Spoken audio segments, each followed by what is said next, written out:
사도행전은 크게 두 부분으로 나눌 수가 있습니다.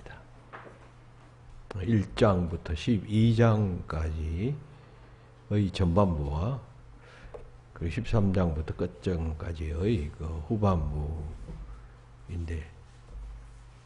전반부에서는 그 사도 가운데 그 베드로를 중심 인물로 하여 그가 했던 일들에 대해서 이제 기록하고 있습니다. 그리고 후반부에서는 바울이 했던 사역들에 대한 기록이 나타나고 있습니다. 근데 이 전반부에서는 9장 초반에 그 바울이 회심하는 사건을 잠깐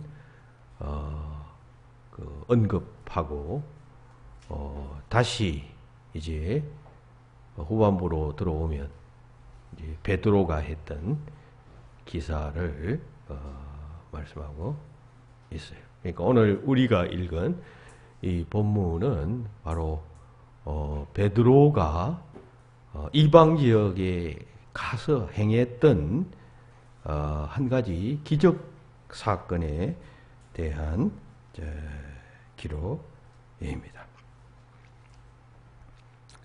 이 9장에는 그 후반부에 베드로가 행한 두 가지 기적이 기록되어져 있습니다. 하나는 이 욥바에 사는 애니야라고 하는 사람이 중풍병으로 8년간 병상에 누워 있었는데, 그 애니야를 치유한다라고 하는 사건과, 그리고 도르가라고 불리는 그 한 여성이 죽었는데 그 죽은 도르가를 다시 일으켜 세운다라고 하는 기록이 거기에 기록되어져 있습니다. 그러니까 오늘 본문 이후에 그 사건이 기록되어져 있습니다. 원래 오늘 여러분들과 함께 이 베드로가 행했던 두 가지 기적을 함께 나누려고 설교를 준비했는데, 이 설교를 준비하다 보니까 점점 이게 두꺼워졌어요. 많아졌어요. 그래서 이건 나누어야 되겠다 싶어서 오늘은 이제 그 애니야의 치유 기사에 대해서만 살펴보고, 이 치유 기사 속에 들어있는 한 가지 메시지를 통하여 영적 교훈을 나누고자 합니다. 그리고 다음 시간에는 그 다비다, 그러니까 헬라어로는 도르가의 그 회생 사건, 죽었다가 살아난 도르가의 회생 사건에 대한 기록의 말씀을 살펴보면서 그 말씀 속에 들어있는 또 다른 한 가지 교훈을 여러분들과 함께 나누고자 합니다. 자, 오늘 본문은 애니야의 치유 기사입니다. 그렇다면 이 치유 기사 속에서 우리가 포착하는 한 가지 교훈은 무엇일까요? 자, 이 베드로 사도는 그 회심한 사울이 그 예루살렘을 방문한 후에 이방 지역에 대한 그 전도 사역에 대해서 깊은 관심을 가지게 되었습니다. 그러니까 바울은 이방인을 위한 사도로 부름받은 자 아닙니까? 그러니까 이방 지역을 다니면서 복음을 전파하게 되고 기독교가 급속하게 퍼져나가게 되었으며, 그리고 사도행전 15장에 오면 그 예루살렘 공의회 때 그 사실을 보고하게 됩니다. 그때 모든 그리스도인들과 사도들이 이방 선교가 중요하구나라고 하는 인식을 가지게 되었습니다. 그래서 베드로가 오늘 본문에서도 역시 욥바라고 하는 곳으로 방문해서 그곳에 흩어져 있는 그리스도인들을 돌아보고 또 전도하게 된 것입니다. 욥바라고 하는 지역은 지금도 그 도시가 있습니다만은 그 지중해 해안선상에 있는 도시인데 예루살렘에서 서북 쪽에 위치한 도시였습니다. 그리고 그 욥바를 거쳐서 그 욥바에서 하루길 정도의 거리에 있는 루다라고 하는 곳에 도착하게 됩니다. 그리고 거기에도 또 기독교를 믿고 있는 사람들이 있었는데 그 사람들에 의해서 중풍병으로 인해 8년이나 병상에 누워있는 에니야라고 하는 사람을 만나게 됩니다. 이 에니야는 헬라파 유대인이었습니다. 헬라파 유대인이라고 하는 말은 정통 유대인이 아니라 유대인의 피가 섞여 있긴 있었지만 헬라 지역에 흩어져 살던 디아스포라나 혹은 또 양친이 다 유대인이 아니고 그 중에 한 사람은 또 헬라인인 그런 가정에서 태어난 자식을 이미 하는 겁니다. 따라서 이러한 사람은 히브리계 유대인, 소위 정통 유대인이죠. 순수 유대인들로부터 천대를 받고 있었습니다. 베드로는 그런 혈통적으로는 히브리계 유대인이었지만 이 헬라계 유대인 에니야를 치유해 주었다라고 하는 것이 오늘 본문의 내용이겠습니다. 자, 그런데 이러한 베드로의 치유 혹은 또 에니야의 치유라고 일컫는 이 기사를 우리가 읽으면서 이제 교훈받게 되는 한 가지가 있는데 그것은 무엇이냐 할 때 이 베드로가 이 에니야를 고칠 때 자신을 그 기적의 주체로 말하지 않고 있다라고 하는 점입니다. 그 병고침이 일종의 이적이요 기적 아니겠어요? 그러면 지금 그 병고침 현장에서 베드로가 지금 어쨌든 고쳐주는 것 아니에요. 그렇죠? 예수님의 이름으로 일어나라 한다 할지라도 어쨌든 지금 베드로가 고쳐주는 것이 됩니다. 오늘날도 무슨 치유 집회나 이렇게 하면 유명 치유 은사를 받은 사람이 집회를 한다 하면 다 그 사람 주목하고 가는 것 아니에요? 그 사람이 치유 은사를 행한다 하면 사람을 주목하는 것이죠. 실제로는 누가 그 치유 기적을 행하는 것입니까? 그 배후에 계시는 주님이 행하시는 것이죠. 주님 없으면 그 사람이 무슨 능력을 행하겠습니까?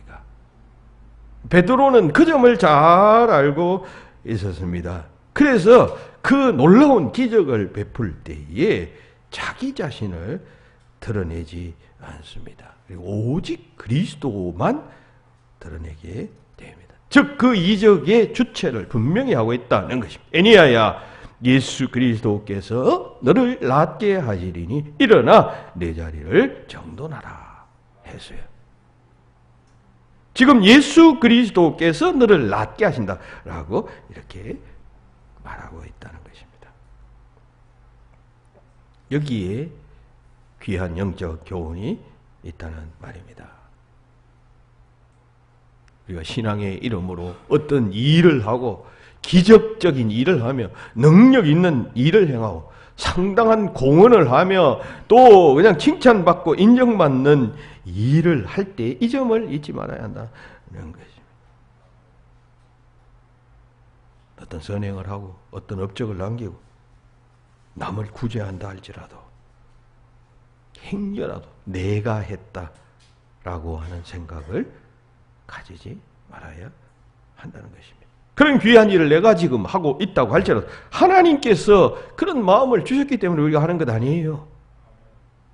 여러분들이 참된 신앙의 기쁨이 없었다면 여러분 그런 일을 할 수가 있겠습니까? 내가 주님께로부터 이런 귀한 은혜를 받았으므로 그 은혜에 감사하고 감격하는 마음으로 어떤 일을 행한다 할 때 결국 그 일을 행하게 하는 주체는 여러분이 아니라 은혜의 실체, 은혜를 주시는 실체이신 그리스도이신 것이고 그 그리스도 때문에 행하는 것이기 때문에 결국 그리스도께서 하시는 것입니다.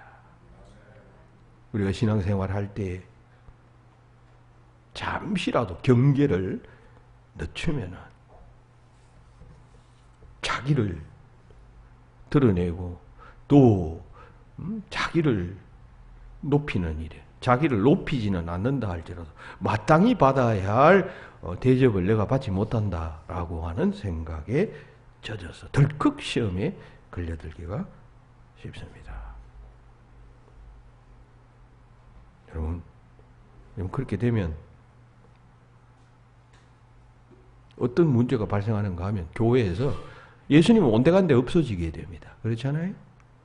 내가 막 애쓰고 수고했습니다. 열심을 내었습니다. 막 봉사를 했습니다. 그런데 그냥 사람들이 알아주지 않아요. 어떤 뭐 섭섭한 일이 생겼어요. 그러면 섭섭함을 표현하게 될 것이고 점점 그런 이야기를 하루 이틀 말하게 되면 예수님의 은혜는 밀려나는 것 아니에요. 자기 공로만 지금 이야기하고 앉아서. 여러분 교회가 어떤 곳이에요? 교회는 예수 그리스도의 십자가의 공로로 인하여 구원받은 자들이 매번 매 때마다 모여서 그 공로를 찬양하고 그 공로를 노래하며 그 공로를 설교하고 그리고 감사하도록 하는 것이 기독교의 예배의 목적인데 그건 여러분 밀려나고 교회 오게 오면 자기 공로를 이야기하고 내가 했던 일을 강조하고 하게 되면 여러분 당연히 여러분 예수님의 공로는 밀려나게 돼요. 교회에서의 주제나 이야기거리는 자기 공로가 되니까 여러분 그 매우 조심해야 하는 것이 매우 경계해야 하는 것이죠. 왜냐하면 우리는 하나님의 능력과 하나님의 은혜를 늘 주목하고 늘 감사하고 늘 그것을 노래하고 그것을 전파해야 할 자들이기 때문입니다. 그 은혜를 주신 주님의 능력과 섭리를 감사하고 그 주님께 영광을 돌려야 하는 것, 돌리는 것, 그것이 예배 아니에요. 그런데 그것보다 내 공로가 먼저 생각나고 내 공로에 대한 합당한 예우가 그냥 뭐 되니 안 되니 뭐 이게 앞서면 사람이라는 것은 그게 덜커덕 시험거리가 되는 거죠. 그러면 여러분 하루 24시간 가운데 여러분 그것 때문에 20시간, 10시간 이상을 생각하고 앉았으면 여러분 예수님의 공로는 어디로 합니까? 당연히 밀려나는 것 아니에요. 그러니까 조심해야 한다는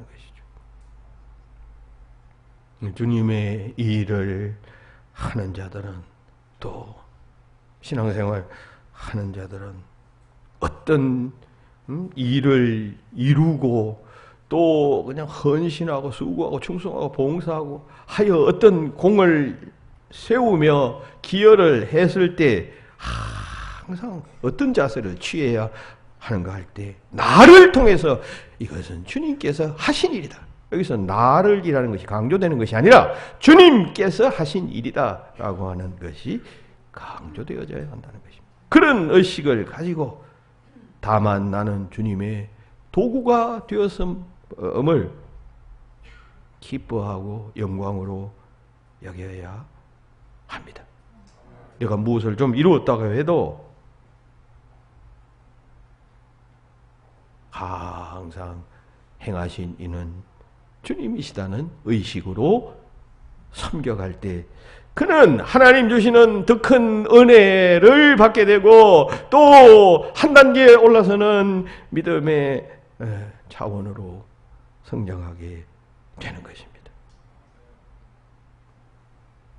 내가 무엇을 이루었고 주님의 나라의 그림자인 이 하나님의 교회에서 어떤 기여를 했다라고 생각하는 것은 그 공로에 합당한 인정과 대가를 지불받아야 한다라고 하는 생각으로 이어지기 쉽죠? 당연하죠. 그렇게 되죠? 이러한 사고방식을 공로주의라고 말합니다. 공로주의, 메리토크라시라고 하는 말이에요. 이 공로주의는 세운 공로에 상응하는 보상을 받는 것이 정의에 부합하다라고 생각하는 사상이에요.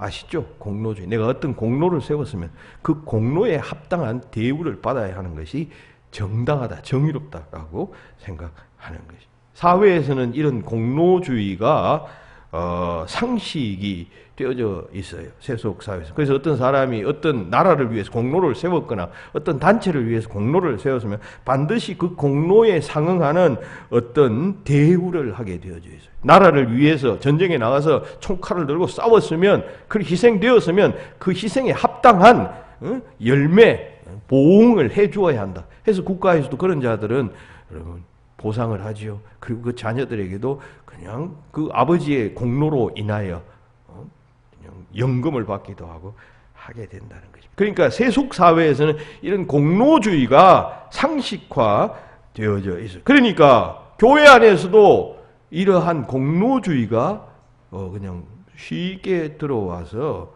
그냥 이렇게 퍼져나갈 수가 있는 것이. 그런데 우리가 이 공로주의를 왜 경계하느냐 하면, 우리는 예수님의 공로만으로 구원받은 백성이고 또 하나님의 백성이 되었기 때문이어요. 그러니까 우리의 공로가 아닌 예수 그리스도의 십자가에서의 공로만으로 우리가 구원받았다라고 하는 사실을, 우리가 이 공로주의로 인하여, 세속적 공로주의로 인하여 이 사실이 희석되고 그리고 이 진리가 그냥 밀려나갈 가능성이 농후하기 때문에 이러한 공로주의를 교회에서는 배격하고 있다는 것입니다.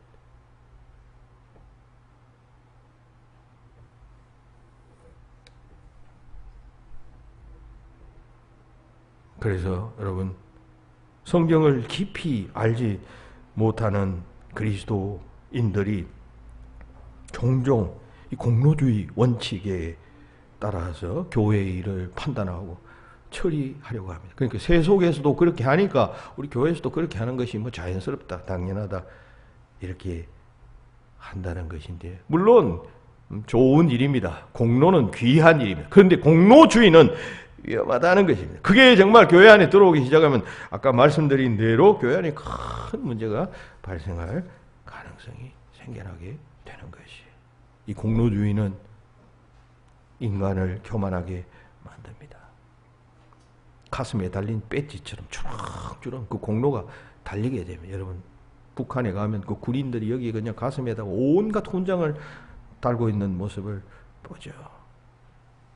다시 말해서 이 공로주의는 성경적 신앙, 곧 하나님의 전적인 은혜로 말미암아 우리가 구원받는다라고 하는 신앙을 크게 훼손시킬 수 있기 때문이에요.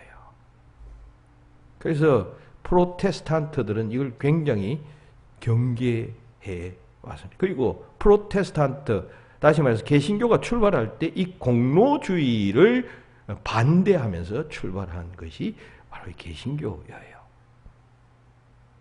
교회사에서 유명한 공로주의 논쟁은 어거스틴과 펠라기우스의 논쟁이에요. 즉 어거스틴은 하나님의 전적인 은혜를 강조했어요. 우리가 구원받는 데 하나님의 전적인 은혜로 인한 것이다 라고 하는 것을 말한 반면, 이 펠라기우스는 신인 협동설을 주장했습니다. 우리가 구원받을 때는 하나님의 은혜가 필요하다. 그러나 그것만으로 되는 것이 아니라 인간이 노력하고 인간의 의지가 중요하다. 그런 차원에서 하나님과 인간이, 신인이 서로 협동해야 구원이 이루어진다라고 그렇게 주장한 것입니다. 그런데 우리 개신교는 이 어거스틴의 전통 아래에 있어요. 인간의 의와 노력과 공로는 결코 구원의 원인이 되지 못한다는 것입니다. 물에 빠져 허우적대고 죽어가고 있는 사람이, 여러분 자기 능력으로는 그 물속에 빠져나올 수가 없어요. 그러면 누가 그걸 건져줘야 건진받잖아요.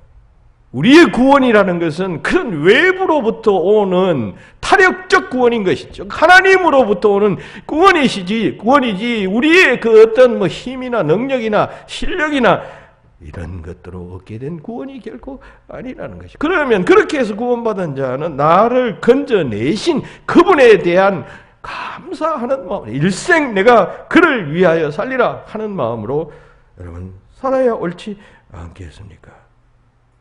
그게 공로주의에 반대되는 개념으로서의 은혜주의의 삶이겠습니다. 그럼 인간의 공로는 귀한 것이며, 제가 공로 자체를 지금 폄하하는 것이 아니라 공로는 매우 귀한 것이지만 공로주의는 경계해야 한다라고 하는 이야기입니다. 지금 베드로가 이 애니야를 고치면서 내가 너를 고친다라고 말하지 않고 예수 그리스도께서 너를 지금 고치실 것이다라고 말하는 것은 그러한 생각과 사상이 그 말 속에 들어있다는 것입니다. 그리스도인들이 공로주의에 물들기 시작하면 그 다음부터는 그 공로에 따르는 뭔가를 요구하게 됩니다. 그리고 그 요구가 충족되지 않으면 화가 나고 섭섭해야 합니다. 그렇게 되면 아까 말씀드린 대로 하나님의 은혜에 대한 의식이 사라집니다. 그 하나님의 은혜가 밀려납니다. 그렇지 않겠어요? 1년 52주 365일 여러분 신앙생활 하는데 여러분들의 공로가 자꾸 생각나고 말하게 되고 그것 때문에 논쟁이 되고 한다면 교회에 나와서 우리가 전적으로 그냥 계속적으로 생각하고 묵상하고 감사해야 할 것은 십자가의 공로로 인하여 달려 돌아가신 예수님의 은혜에 대한 것인데 그걸 1년 365일 52주 동안 계속 그냥 묵상해야만 하는데 그건 밀려나고 자기의 공로 문제로 그냥 대우를 받니 못 받니 만약 이렇게 된다면 여러분 그건 예수의 교회가 아니고 인간 교회가 되는 것 아니에요. 오직 예수 그리스도의 공로만을 의지하고 감사하며 주를 위해 살고 주를 위해 죽는 자가 되어야 합니다. 여러분 오늘 본문에서 이 베드로가 애니야를 치유했을 때 조금이라도 공로주의에 빠졌다면 이렇게 말했을 거예요. 자, 내가 너를 치유하겠다. 물론 예수의 이름으로 이 말은 들어가겠죠. 그러나 여기서 강조되는 것은 내가 너를 지금 치료한다는 거다. 아무리 아무 말도 하지 않고 그냥 치료했다 해도 사람들은 지금 누굴 주목하겠어요? 보이는 베드로를 주목하겠어요? 보이지 않는 예수 그리스도를 주목하겠어요? 사람은 보이는 것을 주목하죠.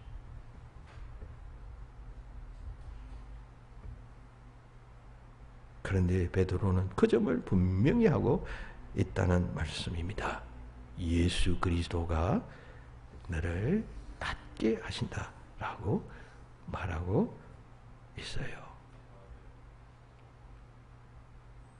종교개혁 전야에, 즉 종교개혁이 일어나기 얼마 전까지만 해도 많은 카톨릭 교회의 지도자들도 기본적으로 하나님의 은혜로 인간들이 구원을 받는다라고 하는 진리를 믿었습니다. 그런데 이 사람들은 구원의 완성을 위해서는 하나님의 은혜와 더불어 동시에 자유의지에 의한 인간의 협력이 동반되어져야 한다라고 생각했습니다. 하나님의 은혜가 필요하지만 그러기 위해서는 그 은혜가 은혜되도록 하기 위해서는 인간의 의지가 자유의지가 선행과 그리고 그냥 공로가 그냥 거기 연합되어져야만 구원받을 수 있다라고 생각한 것이. 여기에서 한 걸음 더 나아가서 아까 이야기한 이 펠라기우스주의자, 펠라기우스의 주장을 쫓아가는 자들은 이런 주장을 했습니다.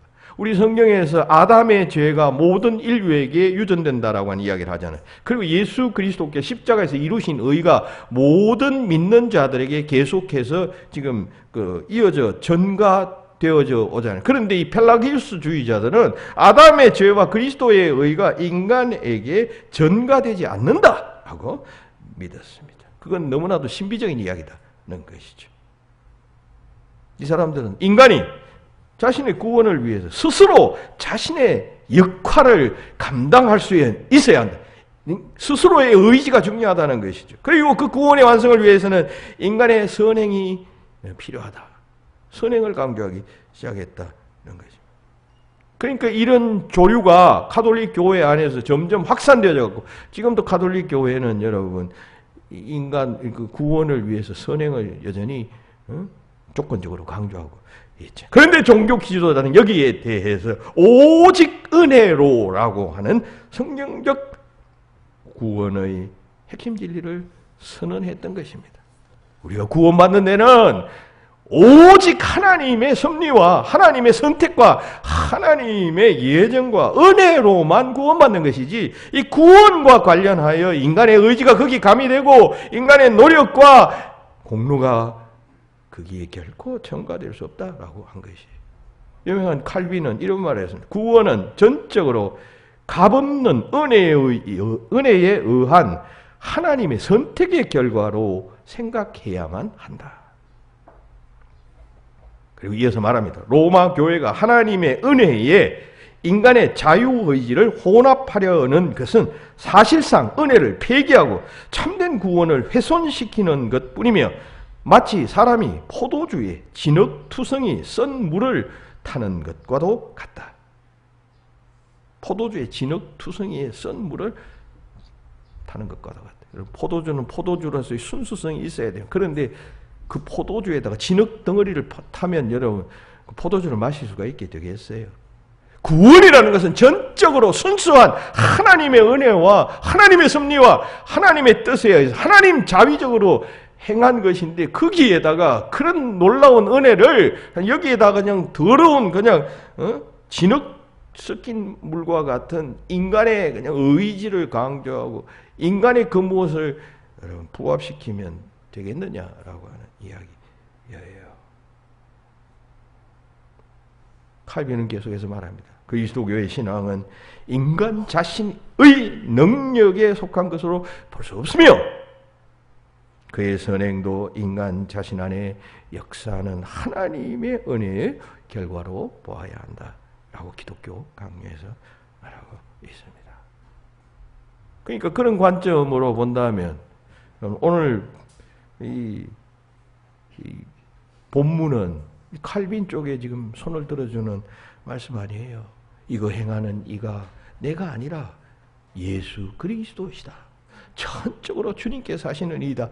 이 고백을 지금 베드로가 하고 있잖아요. 그러니까 오늘의 본문은 이러한 칼빈주의와 다시 말해서 개신교와 혹은 또 구교와의 논쟁에서 지금 개신교가 튀어나왔는데 그 논쟁에서 지금 개신교 편을 지금 손들어주는 그런 본문 아니겠어요? 오직 하나님의 은혜와 능력으로 하나님의 구원 역사는 주도되어지는 것이에요. 구원에 관한 그런 것이에요. 그러므로 우리는 이 믿음 위에 굳건하게 서가는 자가 되어져야 합니다. 추워라도 공로주의에 빠져서 시간을 낭비하고 에너지를 소모하고 심에 드는 어리석음을 범하면 아니 되겠습니다.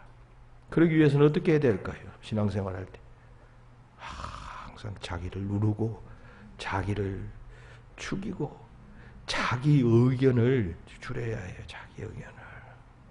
자꾸 자기 생각이 튀어나오고 할 때 그건 여러분 조심해야 돼요. 자기가 자꾸 살아서 꿈틀거리고 또 자기를 드러내고 싶고 할 때는 항상 오늘의 이 말씀을 기억해야 합니다. 애니야야, 예수께서 너를 낫게 하신다. 이거 내가 하는 일이 아니다. 예수께서 하신다. 라고 생각하면 문제가 될 것이 없죠. 문제는 자꾸 내가 앞서니까 거기에 섭섭함이 생기고 화가 나고 그리고 문제가 생기는 거죠. 사탄은 교회 봉사에 별 관심 없고 그냥 주일날 하루 그냥 대예배에 참석하는 것으로 만족하는 사람들은 절대로 건드리지 않습니다.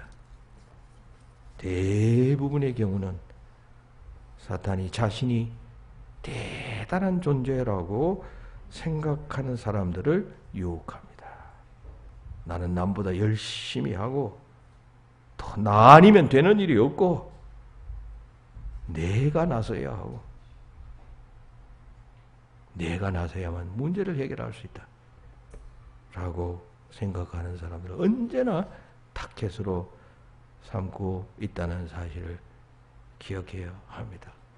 겸손히 처음부터 그 은혜는 위로부터 온 것이니까 내 공로는 아무것도 없으니까 아무 주장할 것 없잖아요. 여러분 구약 성경에 보면 사울이 기름 부음 받잖아요. 사울이 기름 부음 받을 때 처음엔 하나님의 인정을 받습니다. 외모도 준수하고 키도 크고 하나님 인정을 받아서 그냥 왕이 되었어요. 그런데 점점 교만이 들어오게 됩니다. 자기가 꿈틀거리기 시작한 것이에요. 그래서 버림받은 것 아니에요. 사울의 일생을 꽉 그냥 압축해 보세요. 처음에는 겸손했지만 나중에는 교만하다가 결국 하나님께로부터 버림받게 된 것이에요. 이스라엘 백성들이 가나안을 정복해 들어갈 때 모세가 정복하기 전에 백성들을 모아놓고 여러 차례에 걸쳐서 경고의 메시지를 던집니다. 너희가 그 땅에 들어가면 우리의 힘이 강해서 우리의 전략이 뛰어나서 우리의 무기가 우수해서 우리가 그 땅을 차지하였다라고 말하게 될 것이다. 그러나 기억하라. 이 일은 처음부터 끝까지 하나님께서 하신 일이다. 그런 취지에서 모세는 계속해서 그곳에 있던 백성들은 가나안 땅에 있던 백성들은 강성한 백성들이고 키도 장대하고 무기도 우수했으며 뛰어난 백성이다. 근데 너희들은 아주 그냥 메뚜기와 같았고 연약했고 그리고 표리부동하고 왔다 갔다 했던 민족이었다는 사실을 계속 여러 차례 반복해서 여러분 신명기 9장에서 말하고 있어요. 그것은 모세가 걱정했기 때문입니다. 이 백성이 그 땅에 들어가면 틀림없이 그렇게 말할 것이다. 우려했기 때문이에요. 우리는 다 양 같아서 그렇게 행하기 쉬워요. 양들은 여러분 착한 동물로 알고 있지만 대단히 미련한 동물이에요. 여기서 이러면 그러다가 또 이쪽에서 1분 후에 한 5분 후에 누가 반대쪽 이야기하면 또 그 이야기 듣고 그렇구나. 이런 사람 많잖아요.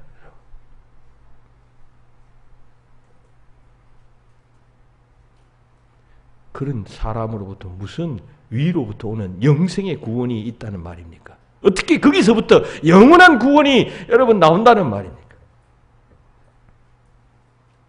하나님이 하셔요. 모든 것은 하나님이 하셔요. 그러므로 우리는 그저 누가복음에 나오는 무익한 종의 비유에 나오는 그 종처럼 행동해야 할 것입니다. 나는 무익한 종입니다. 하여야 할 일을 한 것뿐입니다. 라고 하는 마음으로 주도권은 주님에게 있습니다. 주도권은 주님이 가지십니다. 주님이 하십니다. 나는 그저 그 주님의 명령을 따라서 행한 종일 뿐입니다. 라고 고백할 때 이 비유가 여러분 사도들이 우리에게 믿음을 더하소서. 예수님은 가서 막 병을 고치시고 치유의 기적을 일으키시는데 자기들은 해보니까 안 되거든요. 그러니까 예수님께서 찾아서 우리에게 믿음을 더하소서 했을 때 주께서 이 비유를 말씀하신 거예요. 너희가 믿음이 커져지기를 원하니 그러면 이 종과 같은 이야기 속에 종과 같은 믿음을 가져야 한다라고 하는 취지로 이 말씀을 하신 것이에요. 그냥 종은 어떠합니까? 바깥에 나가서 그냥 밭 깔고 수고하고 하루 종일 일하고 돌아와도 주인이 그냥 수종 들어라. 내 밥 먹는데 수종 들어라 하면 수종 들어야 하는 것이지. 그때 내가 피곤하다고 저 좀 씻어야 합니다. 이래야 합니다. 저래야 합니다. 자기 의견을 낼 수가 있겠느냐? 그렇게 수고하고 주인이 그냥 밥을 다 먹고 끝날 때까지 수고하고도 나는 하여야 할 일을 한 것뿐입니다. 나는 무익한 종일 뿐입니다. 하여야 할지라. 그 당시에 종은 그래야 했어요. 여러분 오늘 이 시대에 종은 없지만 종제도는 없지만 그 당시는 그렇게 했다면 그 예를 드시면서 이런 마음을 가진 자가 큰 믿음의 소유자이고 그런 마음을 가진 자 속에 하나님께서는 큰 능력의 믿음, 능력의 은혜를 담아주신다는 뜻 아니에요?